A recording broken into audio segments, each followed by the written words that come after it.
Boten dagangan liya to, Pak.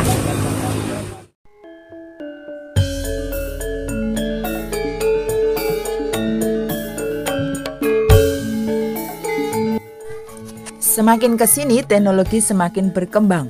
Perkembangan teknologi terutama sangat berpengaruh pada manusia. Kini mainan anak dan semua yang ada di dekat manusia tak jauh-jauh dari teknologi. Gadget, komputer, PlayStation, dan lain sebagainya yang berbau teknologi. Di tengah keadaan seperti itu, Pak Yono mencoba melestarikan mainan tradisional dan barang-barang budaya Indonesia yang sudah banyak ditinggalkan oleh orang Indonesia. Ia tetap setia menjual mainan dan barang-barang tradisional yang terbuat dari bahan kayu, bambu, dan akar wangi. Apa yang dilakukan Pak Yono adalah karena kecintaan pada budaya tradisional dan demi menafkahi keluarganya. Pak Yono yang tidak muda lagi kini berusia 70 tahun, berasal dari Semen, Wonosari, Gunung Kidul. Kakek berputra 3, bercucu 4, dan beristri 1 ini sudah sejak 15 tahun berjualan. Sebelum berjualan keliling, Pak Yono di Semen yang mempunyai sebidang tanah ditanami ketela namun sering habis karena ulah kawanan monyet ekor panjang yang merampas tanamannya, sehingga Pak Yono selalu gagal panen. Pak Yono yang tamat SMP pernah mengenyam pelatihan pembuatan wayang di daerah asalnya. Keterampilan membuat wayang ini dimanfaatkan Pak Yono sampai sekarang. Pak Yono membuat sendiri wayang, mainan anak, hiasan dari akar wangi, kemudian dipasarkan sendiri. Pada tahun 2007, Pak Yono memutuskan untuk mengadu nasib di Jogja dengan berjualan wayang, pernak-pernik, mainan anak tradisional buatannya sendiri dengan dipikul keliling di berbagai tempat di Yogyakarta. Jika malam menjelang, Pak Yono tidur di balai desa Condong Catur. Kalau pas musim hujan, dingin sekali katanya. Hasilnya lumayan, bisa untuk hidup, satu kebanggaan jika bisa memberi anak dan cucu juga. Dagangannya di daerah Plosok Kuning dekat Masjid Patok Negoro, tiba-tiba hujan lebat.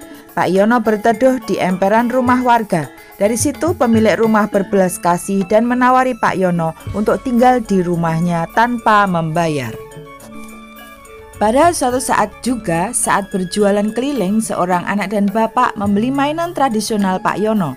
Karena rasa kasihan kepada Pak Yono yang memikul dagangannya, maka bapak tersebut memberikan sepeda kepada Pak Yono.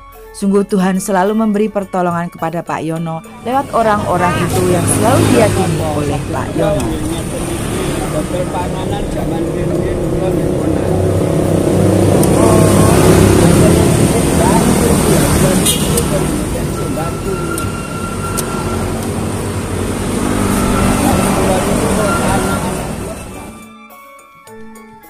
Ada lagi cerita dari Pak Yono yang saat itu sedang mangkal jualannya di depan rumah makan Padang sederhana di daerah Jalan Kaliurang. Saat itu, Bapak Bupati Sleman sedang berada di situ. Melihat Pak Yono, memberikan sejumlah uang untuk tambahan modal dan memberi semangat pada Pak Yono terus melestarikan mainan tradisional. Pak Bupati juga memberi uang pada ibu yang sedang mengemis di situ. Dan pesan Pak Bupati pada ibu itu, bahwa uang 100.000 pemberian Bupati hendaknya digunakan untuk modal usaha. Pengemis itu rupanya menggerutu kepada Pak Yono. Masa ngasih 100.000 untuk modal usaha? Mau jualan apa 100.000? Mendengar gerutunya, Pak Yono langsung membentak ibu pengemis itu. Kamu ngomong apa? Dikasih uang 100.000 harusnya berterima kasih. Itu Bapak Bupati, kenapa kamu tidak menghargainya? Uang 100.000 itu bisa buat modal jualan pecel atau apa, yang penting jangan menjadi pemalas hanya meminta-minta. Pak Yono sangat percaya dengan berusaha apapun Tuhan pasti akan memberikan rezeki, asalkan kita tidak menjadi orang yang pemalas. Sebelum corona tiba di Indonesia, Pak Yono dalam satu hari dapat memperoleh pendapatan kotor sebesar 250.000 sampai 350.000. Tapi setelah corona, penghasilan menurun drastis. Bahkan pernah sehari hanya mendapatkan 20.000 saja. Barang dagangan Pak Yono ada wayang yang dibuat Pak Yono berbahan dasar kulit.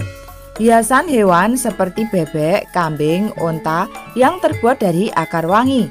Ada berbagai mainan anak tradisional yang terbuat dari kayu maupun bambu seperti gangsing, otok-otok, pistol kayu, dan lain sebagainya.